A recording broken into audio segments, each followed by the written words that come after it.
வாழ்க வளமுடன். ஹாய் சகோஸ். இதயம் மீட்டும் மெல்லிசை போல உங்கள் மனதை மயக்கப் போகும் எழுத்தாளர் தீபா பாபு அவர்களின் கற்பனை சிதறல்களுக்குள் நம் பயணத்தை தொடங்கலாமா? அத்தியாயம் 17. மன்மந்தின் விரல்கள் அவள் விரல்களை மிருதுவாக பற்றவும் குப்பென்ற தேகத்தை அனல் தீண்ட இதயம் வேகமாக தடதடப்பதை உணர்ந்தவள் அனைவரின் முன்னும் அவனை விலக்கித் தள்ள முடியாது தடுமாறி நிற்க அருகில் வந்த நளினி நிறைமதியின் கன்னத்தை ஆசையாக வருடினார். இந்த புடவை உனக்கு ரொம்பவும் அழகா இருக்குடா. அத்தையிடம் மெல்லிய புன்னகையை வெளியிட்டவளின் அமைதியை பார்த்து அசந்து போன முகேஷ் மனுவிடம் கேலையில் இறங்கினான்.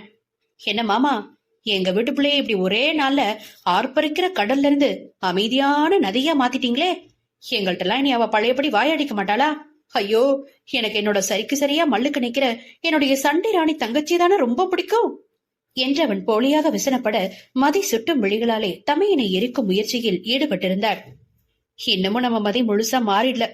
அவ பார்வையிலேயே உனக்கு தெளிவாத உணர்த்துற தம்பி, சரியா புரிஞ்சுக்கணும் நீ என ஹரிஷும் பதிலுக்கு தன் தம்பியை சீண்டினான்.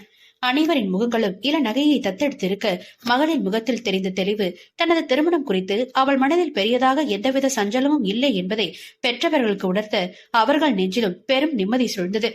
நேற்று காலையிலிருந்து மதியின் முகத்தில் வெளிப்பட்ட இறுக்கம் தற்பொழுது மறைந்து விட்டதிலேயே அவள் உள்ள மனுவை ஏற்றுக்கொள்ள தயாராகி விட்டதை முத்து ஜோதிக்கு மட்டுமல்லாமல் பொதுமண தம்பதியர் முகப்பறைக்கு வந்ததிலிருந்தே தனது கூறிய வழிகளால் அவர்களை அக்குவேறு ஆணிவேராக துளைத்தெடுத்துக் கொண்டிருக்கும் அலமேலுவிற்கும் தெளிவாக்கியது. விருப்பமில்லாத வேண்டாத மருமகள் என்றாலும் தனது பேரனுக்காக அவளை சகித்துக் கொள்ள தயாராக இருந்தவருக்கு அவன் இதழ்களில் தவழ்ந்த குறுநகையோடு முகத்தில் வெளிப்பட்ட சந்தோஷம் கொஞ்சமாக திருப்தியை தோற்றுவிட்டது. சரி, நேரம் ஆலையா? இப்ப கிளம்புனாதான் கோயிலுக்கு போயிட்டு வர சரியா இருக்கும். மத்தியானம் வேற 3 மணிக்கு லக்கேஜ் எல்லாம் எடுத்து வச்சுட்டு சென்னை போகணும்ல என்ற அலமோ அதட்டல் விடுக்கவும் மகளோடு சேர்ந்து தாய் தந்தையின் முகமும் பிரிவை எண்ணி சோர்ந்து போனது. அருகில் நின்றிருந்த மனைவியின் முகத்தில் சட்டென்று பரவிய கலக்கம் கணவனுக்கு அவள் மனதை தெளிவாக உணர்த்த விழிகளை திருப்பி ஜோதியை பார்த்தவன் அவரும் பிரிவை நினைத்து அலை மோதுவதைக் கண்டு தனக்குள் தீர்மானித்தவனாக யோகியின் கணவனிடம் திரும்பினான். மாப்பிள, நீங்க தனியா கார் எடுக்க வேணாம், சென்னை போகும்போது எடுத்தா போதும். இப்ப நம்ம எல்லாரும் ஒரே வேன்ல போயிடலாம் என்றார். கார்த்திக் சரியென்று சம்மதமாக தலையாட்ட அலமேலு விடவில்லை. அதென்ன, மாப்பிள்ள பையன் தனியா கார்ல போகாம எல்லாரோடையும் ஒன்னா வேன்ல போறது? ஊர்ல பாக்குறவங்க என்ன நினைப்பாங்க?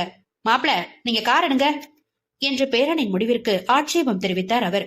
அதை கேட்டு நிறைமதியின் முகம் சுருங்கிவிட தன் பிடியில் இருந்த அவள் கரத்தை ஒரு முறை அழுத்தமாக பற்றியவன், பாட்டி, நாம நம்ம வசதிக்கு பார்த்து போறதுதான் பயணமே தவிர ஊரார் முன்னாடி காட்டுறதுக்காக வெட்டி கௌரவத்துக்காகலாம் இல்ல.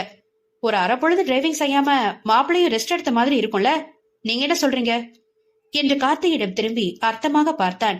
அவன் குறிப்பில், ஆமா பாட்டி, நாங்க வேன்ல போறோம் என்று கார்த்திகம் முடித்துவிட அதற்கு மேல் ஒன்றும் சொல்ல முடியாமல் சென்று மகனோடு காரில் ஏறினார் அலமேலு. நடக்கின்ற பேச்சுவார்த்தைகளை நம்ப முடியாமல் சின்ன அதிசயத்துடன் பார்த்திருந்த மனைவியை இழுத்துக் கொண்டு மன்மத் முன்னால் நடக்க அவன் பின்னால் ஒவ்வொருவராக வேனில் ஏறினர். அத்த, நீங்களும் மாமாவும் மதிட்டு உட்காருங்க, நான் இங்க முகேஷோட உட்காந்துக்கிறேன் என்று அவன் எதிரே உள்ள இருக்கையில் அமர மதி அவனை புரிந்து கொள்ள முடியாது அவன் முகத்தையே கூர்ந்திருந்தாள். பார்வையில் நன்றியுடன் தன்னை பார்த்த மாமியாரிடம் சின்ன புன்னகையை மட்டும் முதிர்த்துவிட்டு மாமன் மகனிடம் திரும்பி தன் உரையாடலை சுவாரஸ்யமாக ஆரம்பித்து விட்டான் அவன். மதி என்ற ஜோதி அவள் தோளை தொடவும் கணவனை விட்டு பார்வையை நகர்த்தியவள் அவர் முகம் கண்டு, அம்மா என கண்கள் கலங்க அவர் தோள் சாய்து கொண்டாள். மகளின் உச்சியில் முத்தமிட்டு அவள் கரத்தை இறுக பற்றி கொண்டு சில நிமிடங்கள் அமைதியாக இருந்தார் ஜோதி. தங்களையும் தங்களது வீட்டையும் பிறந்ததிலிருந்து துருதுருவென்று வளைய வந்த ஒற்றை மகளை பிரிவதில் முத்துவிற்கும் பெரிய வேதனைதான். என்றாலும் நம் மண்ணில் பிறந்த ஆணாக தன் கலக்கத்தை வெளிப்படுத்தாமல் உணர்வுகளை இழுத்து பிடித்து வைக்க முயன்று கொண்டிருந்தார் அவர். மதிமா, உனக்கு நான் ஏற்கனவே பலமுறை சொன்னதான், இருந்தாலும் இன்னொரு முறை சொல்றேன். எந்த கவலையும் இல்லாம உன் வாழ்க்கைய அத்தை வீட்டுல நீ சந்தோஷமா தொடங்கணும். பொண்ணா பிறந்தவளோ பொண்ண பெத்தவங்களோ இந்த பிரிவை எதிர்கொண்டுதானே ஆகணும். எதுலயும் யோசிச்சு நிதானமா செயல்படு. புகுந்த வீட்டுல எங்களுக்கு நீ நல்ல பேர் வாங்கி தரணும். அத்தையும் மடமும் உன் நல்லா பாத்துக்குவாங்க, எனக்கு அந்த நம்பிக்கை இருக்கு. நீயும் அங்க உன் பொறுப்பை உணர்ந்து அவங்களோட தேவையை அறிஞ்சு நல்ல முறையில அத்தை பாட்டி சொல்படி கேட்டு நடக்கணும். என்ன புரியுதா என்று அவள் தலையை வருடினார் ஜோதி. என்று முனகியவளின் வழிகள் எதிரே முகேஷிடம் கேலி பேசி சிரித்துக் கொண்டிருந்தவனிடம் யோசனையுடன் நிலைத்தது. அவன் தனக்காகத்தான் அவனுடைய பாட்டியிடம் இத்தனை தூரம் வற்புறுத்தி மற்றவர்களுடன் வேனில் வருகிறான் என்பது இவ்வளவு நேரத்தில் அவளுக்கு நன்றாக புரிந்திருந்தது. மதி என்ற தந்தையின் அழைப்பில் நிமிர்ந்து அமர்ந்தவள் அவர் முகம் பார்க்க, அம்மா சொன்ன மாதிரி உன்கிட்ட நிறைய பேச போறதில்ல. ஏன்னா எப்போதும் உன் பொறுப்பை உணர்ந்து சரியா செயல்படுறவனி. உன் விஷயத்துல எனக்கு ஒரே ஒரு கலக்கம் மட்டும்தான் என்ற கவலையுடன் மொழிபவரிடம் அமைதியாக புன்னகைத்தாள் மகள். உன் கோபத்தை மட்டும் கொஞ்சம் குறைச்சுக்கோ. அதுவும் அப்படி நீ கோபமா இருக்கத உணர்ந்தா தயவு செஞ்சு வாயத்தந்து எதுவும் பேசாம அமைதியா மௌனத்தை கடைபிடிச்சிட்டு உனக்குள்ள நிதானம் வர வரைக்கும் அமைதியாரு. அதடப்பா என்றாள் நிறைமதி சிறு புன்னகையுடன். நான் சொல்லல என் பிள்ளை என்ன மாதிரியே புத்திசாலின்னு என்று மனைவியிடம் கேலி பேசிய முத்துக்குமாரை கண்டு மகள் நன்றாகவே நகைக்க எதிரே இருந்த மனுவும் முகேஷும் அவளை ஆர்வமாக பார்த்தனர். என்னப்பாவ மத்தியானம் ஊருக்கு கிளம்புறத நினைச்சு உங்கள்ட்ட அழுது ஒடிஞ்சிட்டு இருப்பான்னு பார்த்தா இப்படி சிரிச்சிட்டு இருக்கா? இவளுக்கு நம்ம மேல பாசமே இல்ல என்று முகேஷ் முத்துவிடம் தலையசைத்து மறுத்தபடி உச்சு கொட்ட அவனை எட்டி அடித்தாள் மதி. ஆனால் இவ்வாறு அவளை கேலி பேசியவன் தான் இறுதியில் அனைவருக்கும் முன்னே அவள் கிளம்பும் பொழுது கண் கலங்க ஆரம்பித்தது. அதை முதலில் கண்ணுற்ற யோகிதா அவரிடம் கேலியில் இறங்க, சும்மா வளராதீங்க, எனக்கு கண்ணு ரெண்டும் வேர்த்துட்டு இருக்கு அவ்வளவுதான் என்றான் முகேஷ் அலட்டலாக. அதை உடைக்கும் விதமாக அடுத்து மதி அவன் மீது சாய்ந்த அளவும் அவனும் மொத்தமாக உடைந்து விட்டான். தன் கண்களில் வழியும் நீரை வேக வேகமாக துடைத்தபடி, இப்ப எதுக்கு நீ அழுற? அத்தை மாதிரியே உன்னை இந்த வீட்டுக்கு அடிக்கடி அனுப்பி வைக்க மாட்டாங்களா என்ன? அதெல்லாம் மனுமாமா பாத்துக்குவாரு. உனக்கு எங்களெல்லாம் பாக்கணும் போல இருந்தா உடனே அவர்கிட்ட சொல்லு. அந்த வார கடைசியில இங்க கூட்டிட்டு வந்துருவாரு. என்னமாமா, நான் சொல்றது சரிதானே என்று மனுவிடம் வேறு அவன் கேள்வி எழுப்பினான். கண்டிப்பா, எத்தனை வேலை இருந்தாலும் சரி. உன் தங்கச்சி கேட்டா என்னால மறக்க முடியுமா? ஒரே நாளுனாலும் நைட்டோட நைட்டா பயணம் செஞ்சாவது அப்படியே பிளான் பண்ணி பகல் பொழுது இங்க கழிக்க வந்துருவேன் என்றான் மன்மந்த் புன்னகையுடன். பாருங்கப்பா, உங்க தங்கச்சி மகனை பொண்ணை கட்டி கொடுத்தாதான் அவர் நம்ம வீட்டுக்கு கூப்பிடாம வருவாராம். இல்லனா வருஷ கணக்குல வராம இருப்பாராம், தெரிஞ்சுக்கோங்க என்று மீண்டும் கலகலப்பாக மாறியவனின் தோளை தட்டி, டேய் ஏண்டா என்று மனு சங்கடப்பட அனைவரும் நகைத்தனர். அதுவரை நளினியை போல் இவளையும் நீண்ட நாட்கள் கண்களில் பாராமல் பிரிந்திருக்க வேண்டுமோ என்கிற கவலையில் இருந்த அவ்வீட்டினருக்கு மனுவின் பதில் புதிய தெம்பை அளித்து பிரிவின் அழுத்தத்தை சற்றே குறைக்க செய்தது. நடப்பதை எல்லாம் பார்த்த அலமேலுவிற்குத்தான் கடுகடுவென்று இருந்தது. தன் மகனை போல் தன்னுடைய கட்டுப்பாட்டிற்குள் வராமல் பேரன் அவன் வசதியாக மனைவிக்கு அனைத்தையும் செய்வது அவருக்கு பெரும் அதிருப்தியை அளித்தது. அதே நேரம் நிறைமதிக்கு மன்மத்தின் மீதிருந்த காழ்ப்புணர்ச்சி ஒவ்வொன்றும் அவள் அறியாமல் அவனுடைய இணக்கம் கண்டு படிப்படியாக குறைந்து கொண்டிருந்தது. வீட்டின் மூத்த தலைமுறையினர் பொன்னையன், நவநீதம் தொடங்கி குமரேசல், கல்பனா, ஹரிஷ், சுகன்யா, முகேஷ் வரை அனைவரும் அவளுடைய பெற்றோருக்கு இணையாக தங்கள் வீட்டின் செல்ல பெண்ணின் பிரிவை நினைத்து வருத்தத்துடன் விடையளிக்க உண்மையில் மனம் நெகிழ்ந்துதான் போனான் மன்மத். 14 வருடங்களுக்கு முன்பு இதே நிறைமதியை எண்ணி இந்த வீட்டின் வாரிசு அல்லாத இவள் எல்லோரிடமும் இப்படி உரிமையெடுத்து ஓடியாடி தொந்தரவு செய்கிறார்கள் என்றுதான் அன்று கடுப்போடு நினைத்தது. இன்று அவளின் பிரிவிற்காக மொத்த குடும்பமும் ஒன்றாக நின்று கலங்குவது என்ன என்று தனக்குள் மெல்லமாக புன்னகைத்துக் கொண்டான் அவன். பின்பு அனைவரிடமும் சமாதானம் கூறி அவளை நல்ல நேரத்திற்குள் அங்கிருந்து கிளப்புவதற்குள் பலமுறை தன் பாட்டியின் அக்னி பார்வையை சந்தித்து விட்டான் பேரன். கார் சற்று தூரம் நகர்ந்ததும் தான் அப்பாடா என்று அவனுக்கு நிம்மதியான மூச்சே சீராக வந்தது. தன் தாயின் பிறந்த வீட்டினரையும் அவனால் விட்டுக் கொடுக்க முடியவில்லை, தான் பிறந்த வீட்டையும் விட்டுக் கொடுக்க முடியவில்லை. அப்பா, இப்பொழுதுதான் இந்த மண்ணில் பெண்ணாக பிறந்த ஒவ்வொருவரின் கஷ்டமும் நன்றாக புரிகிறது. காலம் முழுவதும் பிறந்த வீட்டிற்கும் புகுந்த வீட்டிற்கும் இடையே இருந்து ரொம்பவும் திண்டாடி போகிறார்கள் அவர்கள் என்ற பரிதாபப்பட்டவனுக்கு அப்பொழுதுதான் நளினியை எண்ணி வருத்தமாக இருந்தது. அம்மா உண்மையில் பாவம்தான். இத்தனை வருடங்களாக பாட்டி அப்பாவை தன் வசதிக்கு கட்டுப்படுத்தி வைத்து அம்மாவை ரொம்பவே நோகடித்து விட்டார்கள். ஒவ்வொரு முறையும் தாத்தா அல்லது மாமா கிளம்பி வந்து எங்களை ஊருக்கு அழைத்து செல்லும் போது அவர்கள் மனம் எவ்வளவு வேதனை அடைந்திருக்கும். ஏய், அப்பாவை தொந்தரவு செய்யக்கூடாது பாப்போ என்கிற தங்கையின் குரலில் நடப்பிற்கு திரும்பியவன் அதே வேகத்தில் திரும்பி மனைவியை பார்க்க அவள் உம்மென்ற வெளிப்புறத்தை வெறுத்திருந்தாள். சாதாரணமாக இருந்தால் புது பொண்டாட்டியை நானே கணவனாக சமாதானப்படுத்தலாம் தான். ஆனால் இவளுக்கு தான் என்னை பிடிக்காதே என பெருமூச்செறிந்தவன் சற்றே யோசித்து, யோகி, பாப்பா இங்க கூட என்று அவளிடமிருந்து குழந்தையை வாங்கினான். வேண்டாம் மச்சா, உங்களை போட்டு படுத்தி எடுத்துருவாவ என கார்த்திக் எச்சரிக்க, அதனால என்ன, அண்ணன் தான் இப்ப குடும்பஸ்தான் ஆயிட்டானே, அப்புறம் இதெல்லாம் எப்படி பழகிக்கிறதா என்று கணவனை அதட்டினாள் யோகிதா.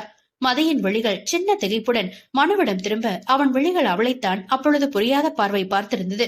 இதயம் படபடக்க பார்வையை வேகமாக திருப்பிக் கொண்டாள் அவள். வீட்டினரை பிரிவதால் மனது வெறுமையாக இருக்க, சரி யோகியின் குழந்தையோடு சிறிது விளையாடி தன்னை தேற்றிக் கொள்ளலாம் என்றெண்ணி திரும்பியவள் அவளின் பேச்சிலும் கணவனின் பார்வையிலும் பதற்றமடைந்து மீண்டும் வெளியே பார்த்திருந்தாள். மனைவியின் மனம் படித்தவளின் இதழ்களில் ரசனை சிரிப்பொன்று உதித்திட அவளை தொந்தரவு செய்யாது இவன் குழந்தையோடு இயல்பாக விளையாட ஆரம்பித்தான். கொஞ்ச தூரம் வரை கழுத்தை வெளிப்புறத்திலேயே திருப்பி வைத்திருந்த மதிக்கு அது அலுப்பு தட்ட மெதுவாக விழிகளை ஓரத்தில் செலுத்தி காரின் உள்ளே நோட்டமிட்டாள். கார்த்திக் சாலையில் கவனமாக இருக்க தமையனிடம் குழந்தையை ஒப்படைத்த நிம்மதியில் யோகிதா நல்ல உறக்கத்தில் ஆழ்ந்திருந்தாள். அட பாவி அண்ணி, டிரைவ் செஞ்சு கொண்டு இருக்கும் போதே அண்ணாவோட பக்கத்துல இப்படி நிம்மதியா தூங்கிப்படி வராளே என அதிர்ந்தாள். இது நல்லதில்லையே என தயக்கத்துடன் திரும்பி கணவனை பார்த்தவள் அவன் குழந்தையிடம் எதையோ வெளியே வேடிக்கை காண்பித்து சிரித்துக் கொண்டு வருவதை பார்த்து லேசாக தொண்டையை செருமினாள். ஏதோ ஒரு வேகத்தில் மதியிடம் தலையை திருப்ப இருந்த மன்மன் கடைசி நேரத்தில் சுதாரித்து காது கேளாதவனாக அமர்ந்திருந்தான். வீட்டு மாப்பிள்ளையின் முன்னே மனைவி தன்னை முறையாக அழைக்காமல் எப்படியெல்லாம் அழைத்துதான் திரும்பினாள். அது தனக்குத்தான் அசிங்கம் என்று அவளின் அழைப்பை தவிர்த்தான். மனு தன்னிடம் பார்வையை திருப்பவில்லை எனவும் தவித்தவள் சட்டென்று அவனிடமிருந்து குழந்தையை பறித்துக் கொண்டாள். வேறு வழியின்றி அவளை நேராக பார்த்தான் மனு.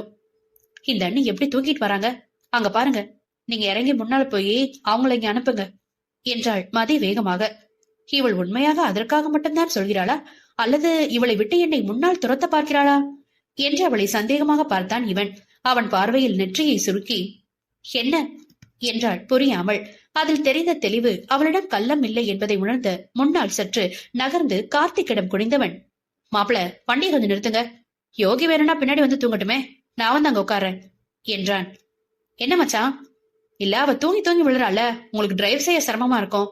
இவனை வேகமாக இடை மறித்தவன், இங்க நீங்க வந்து கம்பெனி கொடுப்பீங்க சரி, எங்க ஊர்ல நான் என்ன பண்றது, அவங்க தங்கச்சிக்கு எப்போதுமே வழக்கம்தான், நல்லா மூக்க பிடிக்க சாப்பிட்டுட்டு கார்ல ஏறின உடனே நீ தானே ராசா ஓட்டுற, எனக்கு என்ன வந்துச்சுன்னு அவன் நிம்மதியா தூங்கிடுவா என்றான் அலுப்புடன். குபீர் என்று சிரித்து விட்ட மதி, ஐயோ அண்ணா நீங்க ரொம்பவே பாவம்தான் என்றாள் கேலியாக. தெரிஞ்சா சரி என்று கார்த்திக் தோள்களை குலுக்க மன்மன் தன் மனைவியை முறைத்திருந்தான். அதை தாமதமாக உணர்ந்தவள், ஓ என்ன இருந்தாலும் தலைவருக்கு தங்கச்சி இல்லையா என முதலில் தடுமாறிவிட்டு பின் வரவழைக்கப்பட்ட அலட்சியத்துடன் உதட்டை சுழித்தபடி திரும்பிக் கொண்டாள். அதில் மனுவின் முகமும் சிறிது புன்னகையை பூசிக்கொள்ள விழிகளை முன்னால் செலுத்தி கார்த்திக்கை ஒருமுறை நோட்டமிட்டவன் சட்டென்ற மதியின் அருகே தன் உடல் அவள் உடலோடு உரசும் அளவிற்கு நெருங்கி அமர்ந்தான். அடுத்த நொடி விழிகள் அதிர்ச்சியில் விரிய அவனிடம் வேகமாக திரும்பியவள் அவசரமாக முன்புறத்தை ஆராய்ந்துவிட்டு அவனை கடுகடுவென்று பார்த்தாள். நொகந்து உட்காருங்க என்றாள் அடிக்குரலில் எரிச்சலுடன். அவனோ அவளை மேலும் சீண்ட விதமாக அவள் அருகே இன்னமும் நெருங்கி அமர ஆத்திரத்தில் மேல்மூச்சு கீழ்மூச்சு வாங்கியவள் விட்டால் மடியில் இருக்கும் பிள்ளையை தூக்கிவிட்டு இவன் அங்கே அமர்ந்து கொள்வான் போலிருக்கிறது என பல்லை கடித்தாள். உங்களை அந்த பக்கம் நகரச் சொன்ன என்று பலமாக முறைத்தாள். அவளிடம் குனிந்து கிசுகிசுப்பாக, ஓ சொல்றத நல்லா தெளிவா சொன்னால, நான் கூட திடீர்னு மாமா மேல ஆசை வந்து பக்கத்துல கூப்பிடுறியோன்னு நினைச்சிட்டேன் என உல்லாசமாக முறுவலித்து ஒற்றை கண்ணை சிமிட்டினான் மன்மன். ஒரு கணம் அவன் புன்னகையிலும் செயலிலும் அசந்து விட்டவள் பின் புருவம் சுளித்து, அப்படியே ஒண்ணுமே தெரியாத பாப்பா அவரு, யார ஏமாத்த பாக்குறான் என உள்ளம் கொதித்தாள் நிறைமதி. நட்புகள் எல்லாரும் நம்ம சேனலை மறக்காம சப்ஸ்கிரைப் பண்ணுங்க, கதையை கேளுங்க, லைக் பண்ணுங்க, கமெண்ட் பண்ணுங்க, பிடிச்சவங்க ஷேர் பண்ணுங்க. நன்றி.